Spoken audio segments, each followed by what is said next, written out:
My name's Scott Whitley and welcome to this free exclusive video lesson, Know Your Arpeggios. So, what are arpeggios for a start? Well, basically, when you see a chord written down, like C or A or B or whatever it is, a guitar player or a piano player or any other chordal instrument might play the chord C. Now that would sound something like this, obviously, if it's a C that's written down. Okay. An arpeggio of C is those notes played in a sequence. Okay, that's an arpeggio going up and down of a C, right? So why is it important to know these arpeggios? Okay, well, think about it. If you're playing a piece of music and the chords are C, A minor, F and G, all right, 99% of the time as a bass player, the roots will do just fine. Okay, so you know, A, F, G, C, and so on. Okay, that's probably all it needs, you know, depending on the feel. Sometimes you might stick a fifth. Okay, if you don't know what that is, I'm going to explain that in a minute, but I'll just give you an example. Okay, 2, 3, 4.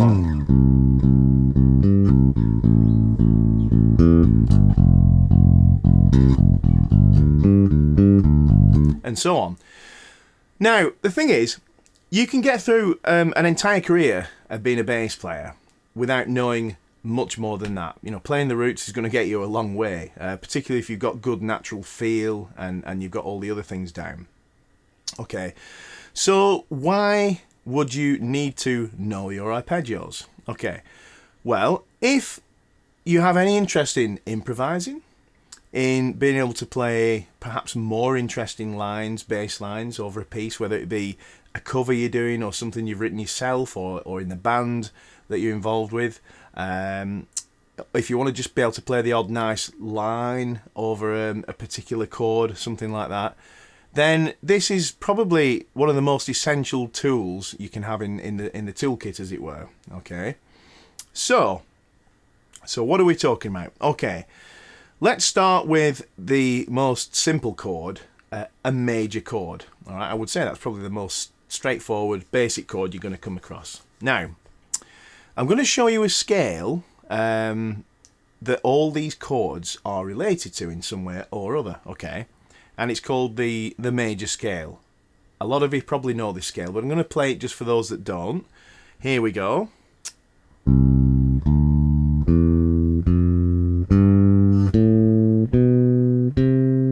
And descending.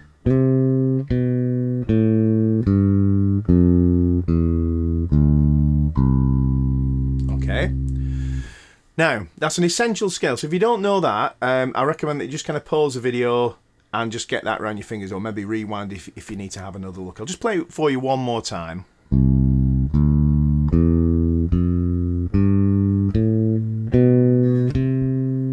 And down.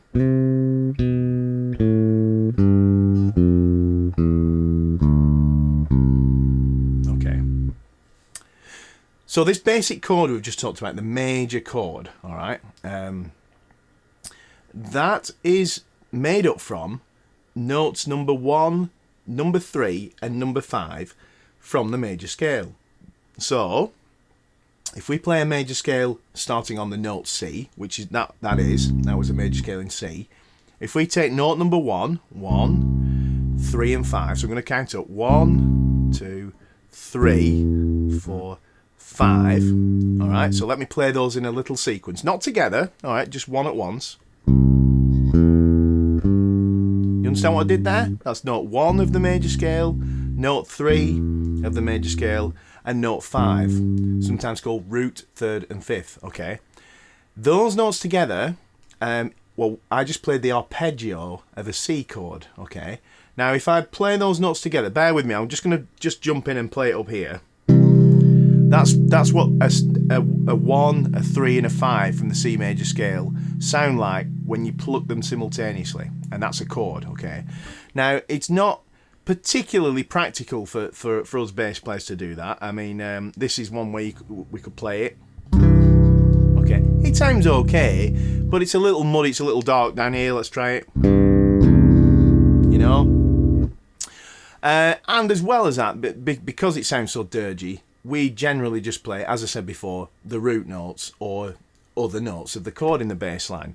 So, much better at this point to work on arpeggios rather than chords. Chords are something nice that you can sort of play up here.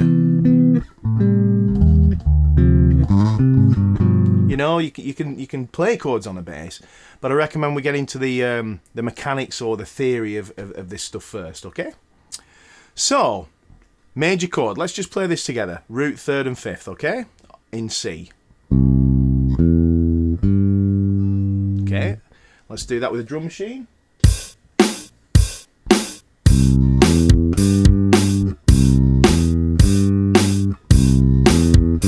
Easy, okay? Dead straightforward. Okay. A nice way to practice an arpeggio like that is to play the root, third and fifth and stick an octave on the top, which is your root again. Okay, so what I mean there is there's a C, the root. If we go up an octave, which is here, that's another C. So if we play root, third, fifth, that's your chord. But let's stick another root on the top, and then you've got 4 beats, and that means you can go around in a nice little loop like that, okay? Okay, now, the chords we're going to look at here are major, minor, major 7th, minor 7th, 7th or dominant, and minor 7 flat and 5th. Right, those are the chords we're going to look at in this lesson. If you look in the description, there's a download link where you can get a PDF with all the information for this lesson in it. There are tons more chords, you know, on top of this list we're looking at, but these are kind of basic ones that are going to go get you around a lot of chord sequences straight away. Okay. All right. So the next very sort of basic simple chord you're going to come across is a minor chord. All right. Now this is a major chord. Don't worry about these chords I'm playing up here. I'm just doing this so you can hear what the chords sound like. All right. This is a major chord. A minor chord sounds like this. All right. It's described as having a kind of sad sound. All right. Now the only difference between a major chord, the one we've just done, and a minor is a minor has a flattened third in it. Okay, so that third note of the major scale, that one, the root and the third, we flatten that, we knock it down one. Okay, so you get this. So we've got root, flat 3 and 5. That's relating to the major scale. All right, here we go. Okay, so you get the sound of that. Now it's important to understand what I've just told you about that having a flattened third in there. So kind of get your head round relating that to the major scale. Now, once you're comfortable with that, a much more convenient way to play a minor arpeggio is like this, where we start with the first finger on the root. Okay, the little finger goes down there. Now that's the same note as that, and the third finger there lands on the 5th there. Okay, let me show you that. Okay, and as in the other example, the major, let's stick the octave on as well. So we've got nice 4 beats to be able to practice it. Okay, 2, 3, 4, root, flat third, 5th, octave.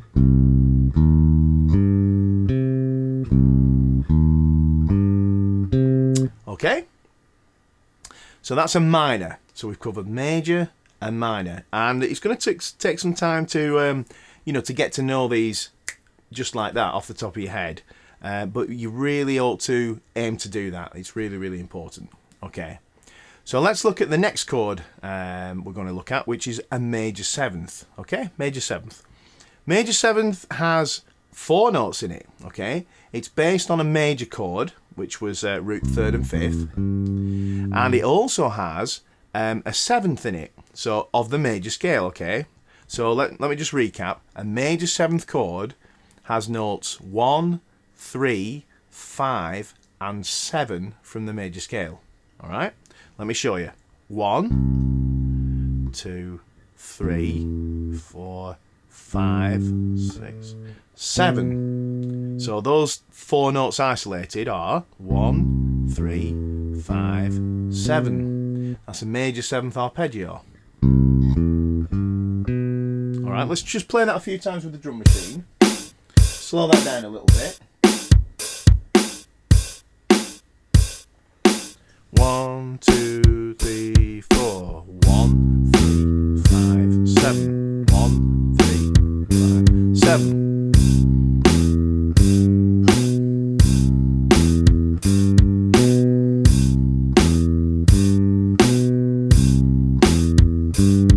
And so on, okay? Just a note on this, because it's got 4 notes in it, it fits nicely into a bar already. We don't need to put the octave on there. Yeah, 4 beats. But what's nice about that is you can then start on the octave and kind of come back down. I'll show you what I mean. Octave, 7, 5, 3. Like this, 2, 3, 4. And you can kind of get a loop going up and down like this. 2, 3, 4.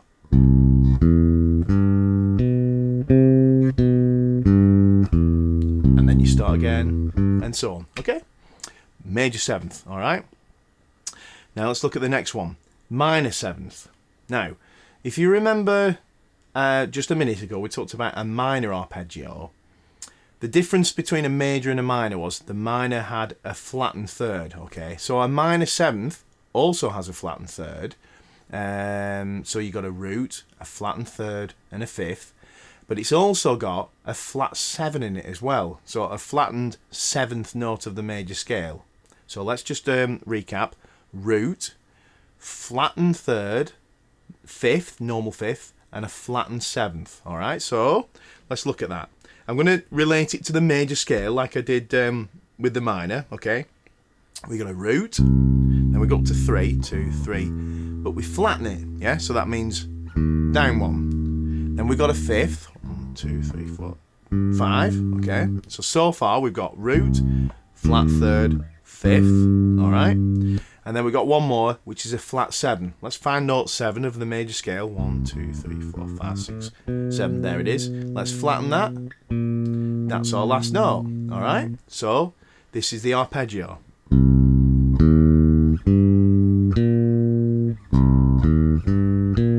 Okay? As with the minor, that's not the best way to play. It's really, really, really important that you work it out in that way that I've just done. That you find the third of the major scale and you flatten it. So you're relating it to the major scale all the time. You understand what's making it a minor, okay? But a minor 7th, should I say, in this case. But a much more comfortable way to play that arpeggio is like this. Starting on the first finger on the root there, okay, and we go like this. I'll show that a few times.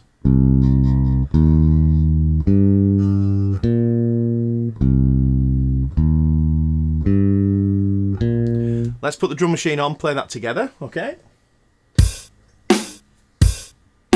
1, 2, 3, 4.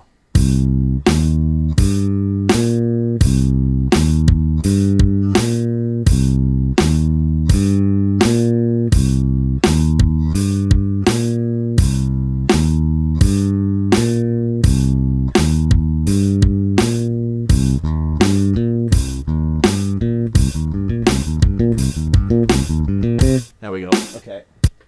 So the important thing with all these arpeggios, I should have mentioned, is like everything else we ever do, is work with a drum machine and start at a really comfortable pace. And as you get comfortable in your own practice time, speed the metronome or drum machine up by 5 or 10 BPM, just a little bit at a time, and until you start to feel you're struggling, and then just bring it back a bit till you're basically at the fastest pace you can be at comfortably playing it properly without fluffing, and then kind of make a note of where you are with that, and then the next time you practice, you know, see if you can beat that speed. And again, it's not about being a fast player, it's just about having this stuff so under your fingers and second nature that you don't have to think about it. Okay, all right, so we've done major, minor, major seventh, and minor seventh. Okay, we've just got two more we're going to look at. All right, we're going to look at a seventh chord. All right, sometimes called a dominant chord or dominant seventh.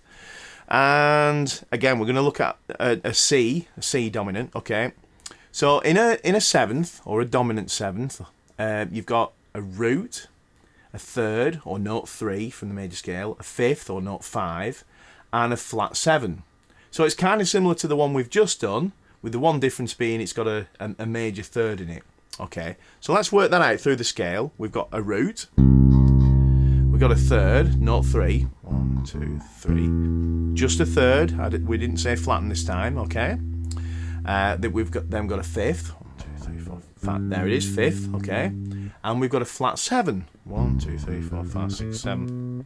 Flatten it. Okay, so we've got this 1, 3, 5, and flat 7. Okay, I'll just play that a few times really slowly.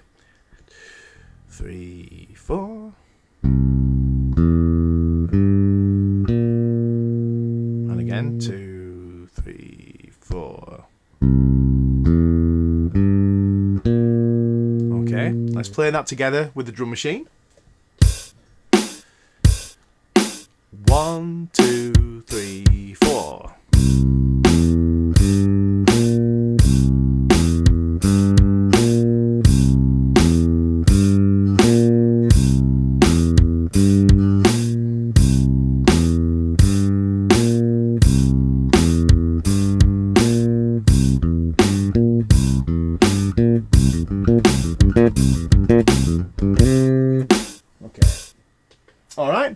So that's your major, seventh, dominant seventh. Okay.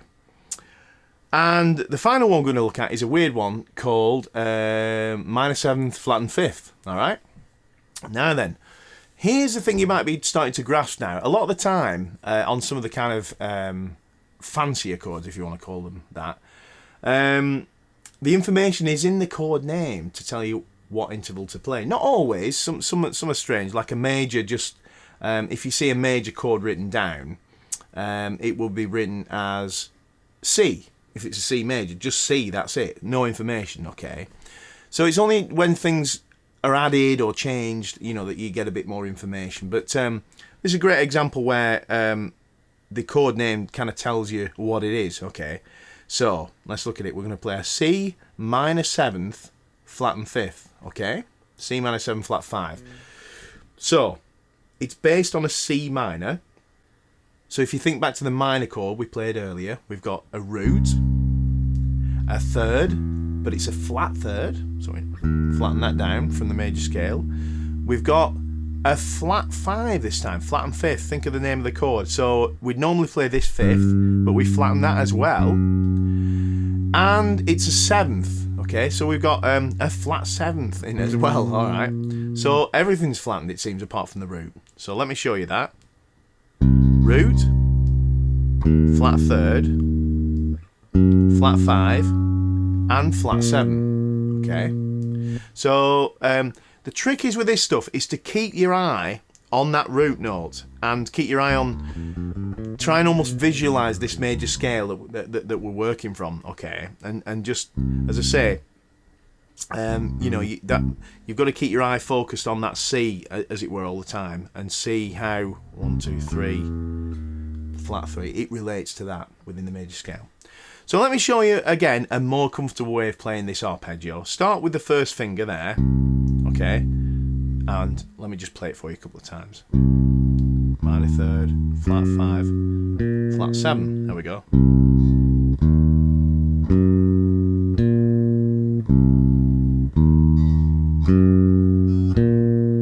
Okay, so that's all the basic chord types covered. Now, as I said before, there are loads and loads and loads and loads and loads of different chords. And you know, I keep saying chords, but we're playing the arpeggios of the chords.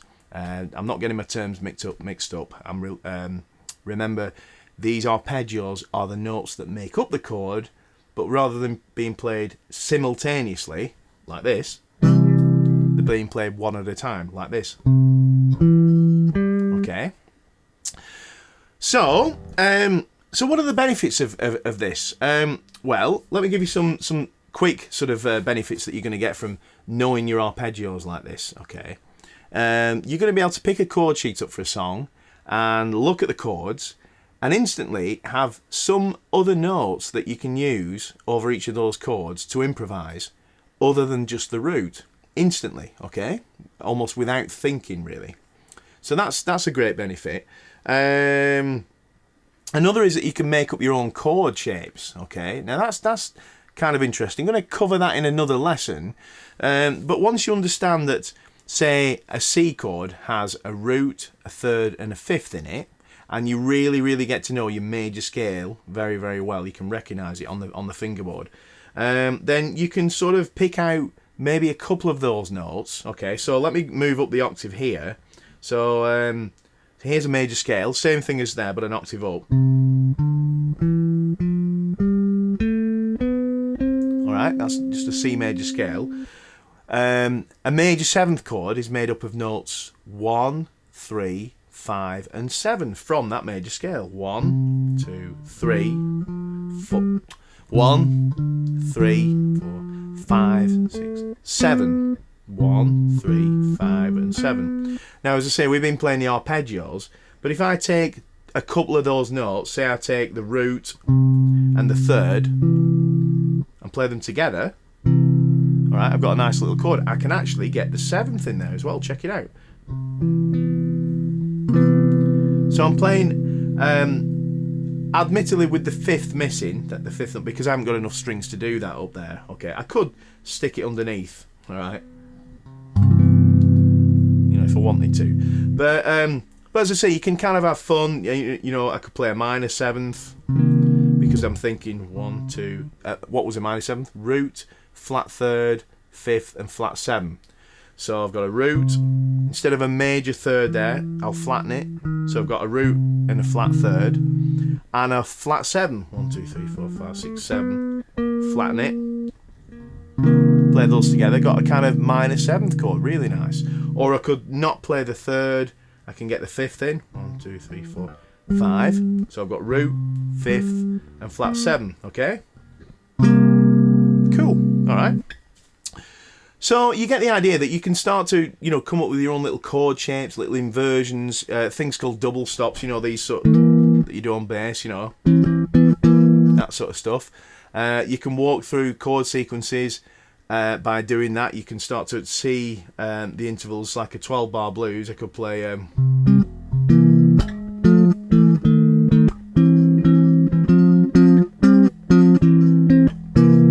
you know what I mean? That sort of stuff. You know, it's just a bit opening your mind and your fingers to being able to play a lot more than just the root. So on that one, for example, if you're playing with a band you're involved in, it's an original piece or something, and the chord is an E, okay? Don't get me wrong, this isn't always going to work, all right? A lot of the time you need that root note really strongly pointed out, but sometimes, to get a bit of interest and a bit of movement into your bass lines, you could pick one of the other notes of the chord. So if the chord's an E, you know that there's a root, a third, and a fifth in that chord, okay? So normally you just go for the good old E, open E, or an E here, or wherever. But you could play the third. There we are, third. So you could choose to play over an E chord, the third, alright? And it might just work really, really nicely, you know, depending on how the chords are moving. But at least you can try that, or you could try the fifth. Or you could even just try a little line. That was going 5, 5, 3, 5, 1. Okay, you could do that sort of stuff. So obviously at this stage, it's just going to be a case of trying things if you've not done this before. So just using the knowledge that you've just gained and just seeing how it works, how it can be applied in real life, as it were. Okay, so what's a good way to put all this into practice? What's a really good way to start being able to use this properly? Well, one of my sort of teaching methods I've developed over the years is to kind of concentrate ideas in your practice time. Now, what I mean by that is, within, as I said before, in the average pop tune or rock tune, chances are most of the song, if it's a 3 or 4 minute song, you're just going to play the root, and just like now and again, you might pull something extra out of the bag. All right. So my opinion is, and my attitude to practice is, that you do all that stuff all the time. Okay. So I've got an example here of a Chili Peppers tune. Okay, so I've just got the chords here. It is Californication. Sorry about the rustling. All right. Now, actually, obviously Flea plays some really, really cool lines. So I've got to make it clear here, this exercise we're going to do right now is not learning the bass line to Californication. It isn't that, okay? Rather, it's a lesson on learning and understanding the chord makeup of the song, all right? The harmony of the song, all right? And so when I was talking about this concentrating your practice, what I mean is we're going to play the arpeggios for every single chord in the tunes. Now, again, even though Flea's playing some really cool stuff, he's not necessarily playing all the notes of the chord, every single chord by any stretch, okay? But that's what we're going to do, all right? Now, the idea down the line is, if you do this with every single piece of music you learn, every song you learn, if you get hold of the chords, or work the chords out if you can, and then just sit in your own time at home and play through the things, playing the arpeggios of each chord of the song, and being able to do that like that without thinking, then down the line, that chordal information will, even if you're not playing it, even if you're playing, say we've got an A minor here, right? So if you're playing an A minor, chances are you're going to be playing the root, right? But if at the same time you can almost visualize where, if you were to play the arpeggio, where it would be. So let me just turn up here. Okay. So there's your A, you're playing that. Right. But in your mind, you've got your flat third, your fifth, your flat seventh, and your octave there. Okay. Okay, if you've just kind of got that line under your fingers, then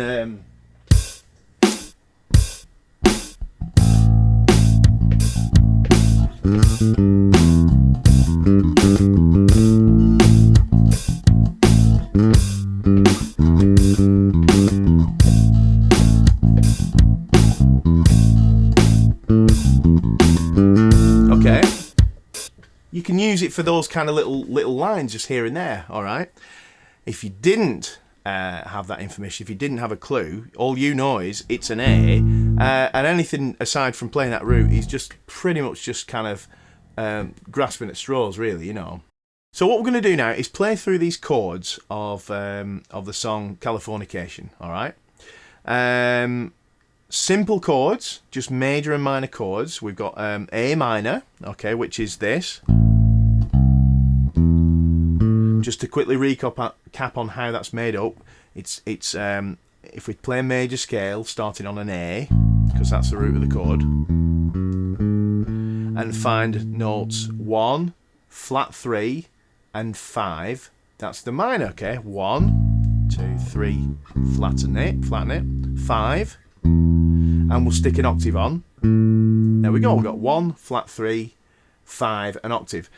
If you remember, that's an awkward way to play a minor, all this jumping about, so we're going to play it starting with the first finger on the A, the minor third, which is the same note as that one that we found before, okay, then a fifth, and then the octave, which is basically the root again, okay, just play that a couple of times, A minor. So there you go, the arpeggio that makes up the chord A minor, alright, the notes that make up A minor in a sequence. F. So he doesn't say anything after it, just says F, so it just means a major chord starting on F, an F major, okay? And that would be root, third, and fifth. starting on an F. So 1, 3, and 5 from a major scale starting on an F. 1, 3, 5, and that's it.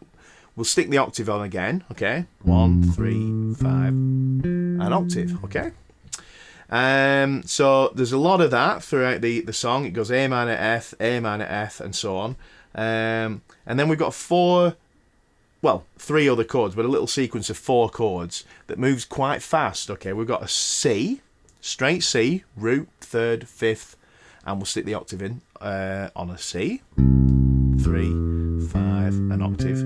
Okay, then we've got a G, so it's root, 3rd, 5th, and octave starting on a G from a G major scale. Okay, these are obviously at the minute we're relating it to, if you're on a G, you're relating it to a major scale starting on a G. All right, so root, 3rd, 5th, starting on a G. Let's stick the octave in. Okay, so that was C, G, F, and a D minor. Okay, so there's a D. So remember, D major scale, we want 1, flat 3, and 5. 1, 2, 3, flatten it. 1, flat 3, 5, and octave. And again, an awkward way to play a minor. So we're going to start with the first finger, put the minor 3rd there, or the flat 3rd. Interchangeable terms quite often, minor 3rd and flat 3rd. 5th, and an octave. Now those 4 chords, the C, G, F, D minor, they move by pretty fast. In fact, they move by so fast that there are only 2 beats on each of those chords in the song. So the problem there is that if we were playing that speed, we'd only get 2 of the notes of the arpeggio in before we'd have to change to the next chord. So what we're going to do in this example is play those twice as fast. In other words, 8th notes or quavers. Okay, so we're going to go like that. Now that's going to be a bit tricky if you've not done these before, so take some time to practice without the song at your own pace. But let me just move through that little sequence from the C to the D minor. Okay, 2, 3, 4.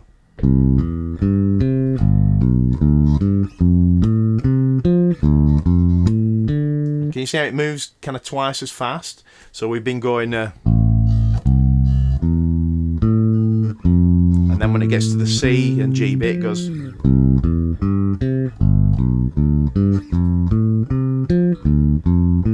Just so we can get each of the 4 notes of the arpeggio in there, all right? So let's give it a go. If you're up for giving it a go with the song, that is quite fast at that part, so you might need to practice that bit. But it's a good old workout. Straight away, you're having to move fast with these arpeggios, all right? Let's give it a go. Now we'll just let the first couple of bars pass by because we've got no counting. Here we go, A minor.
There we go. Okay. Now you could see how fast those chords run by, but I think you can understand why we did that. Why I played them at twice the speed, because we'd only get the root and 3rd in. Check it out. 2, 3, 4. You know, the chords change too fast to be able to get all the notes of the arpeggios in. So that's just one example. You can do this with basically any song that you've got the chords for. Eventually, down the line, if you keep at this kind of thing, you'll be able to hear a song, if you can't already, and work the chords out yourself quite easily, you know. But for now, you know, just rely on having the chords for a song. It could be anything. It could be a Beatles songbook. It could be just anything at all, as long as you've got chords written down. And try and work through the chords, being able to play the arpeggios. At first, just look at it. Don't worry too much about playing it along with the music like we just did. Great if you can. But even if you just open the book and go, what's that? C sharp. A flat minor 7. Whatever it is, you know. And then just to be able to, as quickly as you can, just pull the right arpeggio out instantly. At first, obviously, there's going to be a bit of a thought process going on while you get to know what you're doing. But the more you do it, the quicker you'll get at playing these arpeggios, and the more use they'll be to you. Okay? So I'm going to kind of leave it at that. I recommend that as I say, you do really put this stuff into practice. I'm going to move on next week to talking about a little bit more how these chords relate to each other. And I'm going to talk about a thing called the diatonic chord system. The